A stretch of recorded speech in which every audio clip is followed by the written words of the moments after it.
Welcome to Audiobook Heaven. Today, we're diving into one of the most influential works in economic history, The Wealth of Nations by Adam Smith. First published in 1776, this seminal book lays the foundation for modern economics and explores the dynamics of wealth creation and distribution. Join us as we explore Smith's groundbreaking insights into free markets, division of labor, and the invisible hand that guides economic prosperity. Sit back, relax, and let's journey through the timeless wisdom of the wealth of nations. Chapter 1 of the division of labor. The greatest improvements in the productive powers of labor, and the greater part of the skill, dexterity, and judgment with which it is anywhere directed or applied, seem to have been the effects of the division of labor. The effects of the division of labor in the general business of society will be more easily understood by considering in what manner it operates in some particular manufactures. It is commonly supposed to be carried furthest in some very trifling ones, not perhaps that it really is carried further in them than in others of more importance. But in those trifling manufactures which are destined to supply the small wants of but a small number of people, the whole number of workmen must necessarily be small, and those employed in every different branch of the work can often be collected into the same workhouse and placed at once under the view of the spectator. In those great manufactures, on the contrary, which are destined to supply the great wants of the great body of the people, every different branch of the work employs so great a number of workmen that it is impossible to collect them all into the same workhouse. We can seldom see more at one time than those employed in one single branch. Though in such manufactures, therefore, the work may really be divided into a much greater number of parts than in those of a more trifling nature, the division is not near so obvious and has accordingly been much less observed. To take an example, therefore, from a very trifling manufacture, but one in which the division of labor has been very often taken notice of, the trade of a pin maker. A workman not educated to this business, which the division of labor has rendered a distinct trade, nor acquainted with the use of the machinery employed in it, to the invention of which the same division of labor has probably given occasion, could scarce, perhaps, with his utmost industry, make 1 pin in a day, and certainly could not make 20. But in the way in which this business is now carried on, not only the whole work is a peculiar trade, but it is divided into a number of branches, of which the greater part are likewise peculiar trades. One man draws out the wire, another straights it, a third cuts it, a fourth points it, a fifth grinds it at the top for receiving the head. To make the head requires 2 or 3 distinct operations. To put it on is a peculiar business. To whiten the pins is another. It is even a trade by itself to put them into the paper. And the important business of making a pin is, in this manner, divided into about 18 distinct operations, which in some manufactories are all performed by distinct hands, though in others the same man will sometimes perform 2 or 3 of them. I have seen a small manufactory of this kind, where 10 men only were employed, and where some of them consequently performed 2 or 3 distinct operations. But though they were very poor, and therefore but indifferently accommodated with the necessary machinery, they could, when they exerted themselves, make among them about 12 pounds of pins in a day. There are in a pound upwards of 4,000 pins of a middling size. Those 10 persons, therefore, could make among them upwards of 48,000 pins in a day. Each person, therefore, making a 10th part of 48,000 pins, might be considered as making 4,800 pins in a day. But if they had all wrought separately and independently, and without any of them having been educated to this peculiar business, they certainly could not each of them have made 20, perhaps not 1 pin in a day. That is, certainly, not the 240th, perhaps not the 4,800th, part of what they are at present capable of performing, in consequence of a proper division and combination of their different operations. In every other art and manufacture, the effects of the division of labor are similar to what they are in this very trifling one, though, in many of them, the labor can neither be so much subdivided nor reduced to so great a simplicity of operation. The division of labor, however, so far as it can be introduced, occasions in every art a proportionable increase of the productive powers of labor. The separation of different trades and employments from one another seems to have taken place in consequence of this advantage. This separation, too, is generally carried furthest in those countries which enjoy the highest degree of industry and improvement. What is the work of one man in a rude state of society, being generally that of several in an improved one? In every improved society, the farmer is generally nothing but a farmer, the manufacturer nothing but a manufacturer. The labor, too, which is necessary to produce any one complete manufacture, is almost always divided among a great number of hands. How many different trades are employed in each branch of the linen and woolen manufactures, from the growers of the flax and the wool, to the bleachers and smoothers of the linen, or to the dyers and dressers of the cloth. The nature of agriculture, indeed, does not admit of so many subdivisions of labor, nor of so complete a separation of one business from another, as manufactures. It is impossible to separate so entirely the business of the grazier from that of the corn farmer, as the trade of the carpenter is commonly separated from that of the smith. The spinner is almost always a distinct person from the weaver, but the plowman, the harrower, the sower of the seed, and the reaper of the corn are often the same. The occasions for those different sorts of labor returning with the different seasons of the year, it is impossible that one man should be constantly employed in any one of them.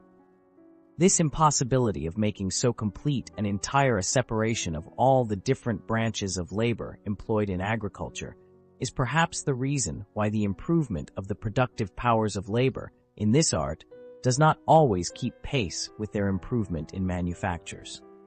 The most opulent nations, indeed, generally excel all their neighbors in agriculture as well as in manufactures, but they are commonly more distinguished by their superiority in the latter than in the former. Their lands are in general better cultivated, and having more labor and expense bestowed upon them, produce more in proportion to the extent and natural fertility of the ground. But this superiority of produce is seldom much more than in proportion to the superiority of labor and expense. In agriculture, the labor of the rich country is not always much more productive than that of the poor, or at least it is never so much more productive as it commonly is in manufactures. The corn of the rich country, therefore, will not always, in the same degree of goodness, come cheaper to market than that of the poor. The corn of Poland, in the same degree of goodness, is as cheap as that of France, notwithstanding the superior opulence and improvement of the latter country. The corn of France is, in the corn provinces, fully as good, and in most years nearly about the same price with the corn of England, though, in opulence and improvement, France is perhaps inferior to England. The corn lands of England, however, are better cultivated than those of France, and the corn lands of France are said to be much better cultivated than those of Poland.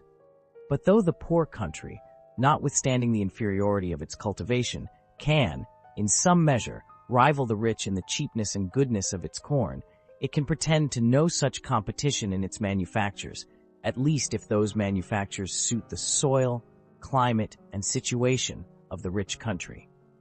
The silks of France are better and cheaper than those of England, because the silk manufacture, at least under the present high duties upon the importation of raw silk, does not so well suit the climate of England as that of France. But the hardware and the coarse woolens of England are beyond all comparison superior to those of France, and much cheaper too, in the same degree of goodness. In Poland, there are said to be scarce any manufactures of any kind, a few of those coarser household manufactures excepted, without which no country can well subsist. This great increase in the quantity of work, which, in consequence of the division of labor, the same number of people are capable of performing, is owing to three different circumstances. First, to the increase of dexterity in every particular workman. Secondly, to the saving of the time which is commonly lost in passing from one species of work to another. And, lastly, to the invention of a great number of machines which facilitate and abridge labor and enable one man to do the work of many.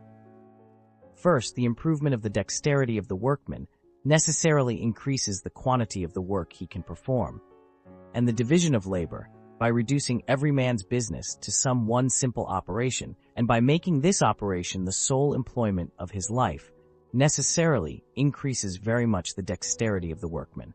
A common smith, who, though accustomed to handle the hammer, has never been used to make nails, if, upon some particular occasion, he is obliged to attempt it, will scarce, I am assured, be able to make above 200 or 300 nails in a day, and those too very bad ones. A smith who has been accustomed to make nails, but whose sole or principal business has not been that of a nailer, can seldom, with his utmost diligence, make more than 800 or 1,000 nails in a day. I have seen several boys, under 20 years of age, who had never exercised any other trade but that of making nails, and who, when they exerted themselves, could make, each of them, upwards of 2,300 nails in a day. The making of a nail, however, is by no means one of the simplest operations. The same person blows the bellows, stirs or mends the fire as there is occasion, heats the iron, and forges every part of the nail. In forging the head, too, he is obliged to change his tools. The different operations into which the making of a pin or of a metal button is subdivided are all of them much more simple, and the dexterity of the person, of whose life it has been the sole business to perform them, is usually much greater. The rapidity with which some of the operations of those manufactures are performed exceeds what the human hand could, by those who had never seen them, be supposed capable of acquiring. Secondly, the advantage which is gained by saving the time commonly lost in passing from one sort of work to another is much greater than we should at first view be apt to imagine it. It is impossible to pass very quickly from one kind of work to another that is carried on in a different place and with quite different tools. A country weaver who cultivates a small farm must lose a good deal of time in passing from his loom to the field and from the field to his loom. When the two trades can be carried on in the same workhouse, the loss of time is, no doubt, much less. It is, even in this case, however, very considerable. A man commonly saunters a little in turning his hand from one sort of employment to another. When he first begins the new work, he is seldom very keen and hearty. His mind, as they say, does not go to it, and for some time he rather trifles than applies to good purpose. The habit of sauntering and of indolent, careless application, which is naturally, or rather necessarily, acquired by every country workman who is obliged to change his work and his tools every half hour, and to apply his hand in 20 different ways almost every day of his life, renders him almost always slothful and lazy, and incapable of any vigorous application, even on the most pressing occasions. Independent, therefore, of his deficiency in point of dexterity, this cause alone must always reduce considerably the quantity of work which he is capable of performing. Thirdly, and lastly, everybody must be sensible how much labor is facilitated and abridged by the application of proper machinery. It is unnecessary to give any example. I shall only observe, therefore, that the invention of all those machines by which labor is so much facilitated and abridged seems to have been originally owing to the division of labor. Men are much more likely to discover easier and readier methods of attaining any object when the whole attention of their minds is directed towards that single object than when it is dissipated among a great variety of things. But, in consequence of the division of labor, the whole of every man's attention comes naturally to be directed towards some one very simple object. It is naturally to be expected, therefore, that some one or other of those who are employed in each particular branch of labor should soon find out easier and readier methods of performing their own particular work, whenever the nature of it admits of such improvement. A great part of the machines made use of in those manufactures in which labor is most subdivided were originally the invention of common workmen, who, being each of them employed in some very simple operation, naturally turned their thoughts towards finding out easier and readier methods of performing it. Whoever has been much accustomed to visit such manufactures must frequently have been shown very pretty machines, which were the inventions of such workmen, in order to facilitate and quicken their own particular part of the work. In the first fire engines, this was the current designation for steam engines, a boy was constantly employed to open and shut alternately the communication between the boiler and the cylinder, according as the piston either ascended or descended. One of those boys, who loved to play with his companions, observed that, by tying a string from the handle of the valve which opened this communication to another part of the machine, the valve would open and shut without his assistance, and leave him at liberty to divert himself with his playfellows. One of the greatest improvements that has been made upon this machine since it was first invented was in this manner the discovery of a boy who wanted to save his own labor. All the improvements in machinery, however, have by no means been the inventions of those who had occasion to use the machines. Many improvements have been made by the ingenuity of the makers of the machines, when to make them became the business of a peculiar trade, and some by that of those who are called philosophers, or men of speculation, whose trade it is not to do anything, but to observe everything, and who, upon that account, are often capable of combining together the powers of the most distant and dissimilar objects in the progress of society. Philosophy or speculation becomes, like every other employment, the principal or sole trade and occupation of a particular class of citizens. Like every other employment, too, it is subdivided into a great number of different branches, each of which affords occupation to a peculiar tribe or class of philosophers, and this subdivision of employment in philosophy, as well as in every other business, improves dexterity and saves time. Each individual becomes more expert in his own peculiar branch. More work is done upon the whole, and the quantity of science is considerably increased by it. It is the great multiplication of the productions of all the different arts, in consequence of the division of labor, which occasions, in a well-governed society, that universal opulence which extends itself to the lowest ranks of the people. Every workman has a great quantity of his own work to dispose of beyond what he himself has occasion for, and every other workman being exactly in the same situation, he is enabled to exchange a great quantity of his own goods for a great quantity, or, what comes to the same thing, for the price of a great quantity of theirs. He supplies them abundantly with what they have occasion for, and they accommodate him as amply with what he has occasion for, and a general plenty diffuses itself through all the different ranks of the society.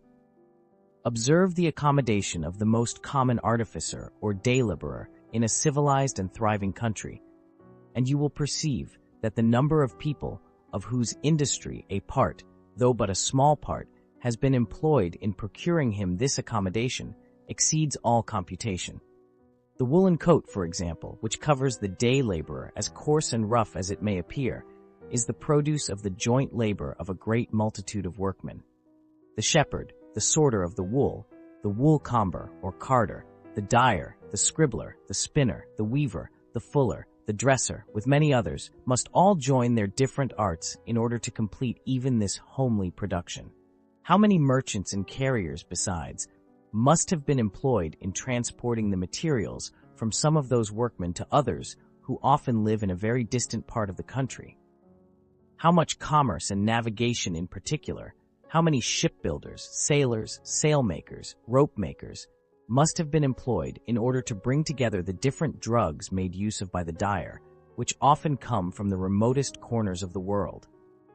What a variety of labor, too, is necessary in order to produce the tools of the meanest of those workmen. To say nothing of such complicated machines as the ship of the sailor, the mill of the fuller, or even the loom of the weaver, let us consider only what a variety of labor is requisite in order to form that very simple machine, the shears with which the shepherd clips the wool. The miner, the builder of the furnace for smelting the ore, the feller of the timber, the burner of the charcoal to be made use of in the smelting house, the brickmaker, the bricklayer, the workmen who attend the furnace, the millwright, the forger, the smith, must all of them join their different arts in order to produce them.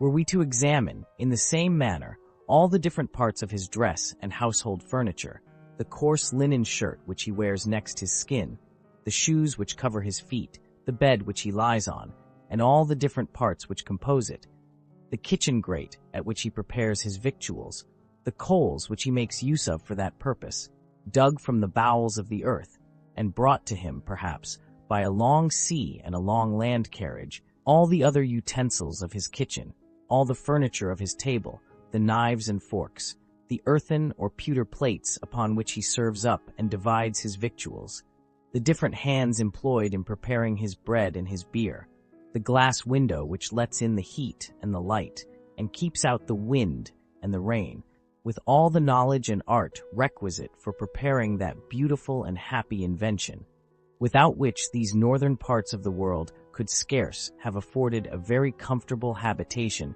together with the tools of all the different workmen employed in producing those different conveniencies.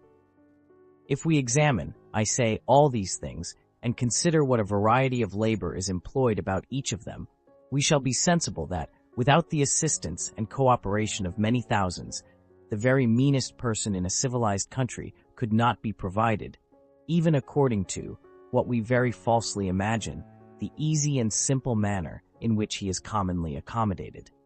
Compared, indeed, with the more extravagant luxury of the great, his accommodation must no doubt appear extremely simple and easy.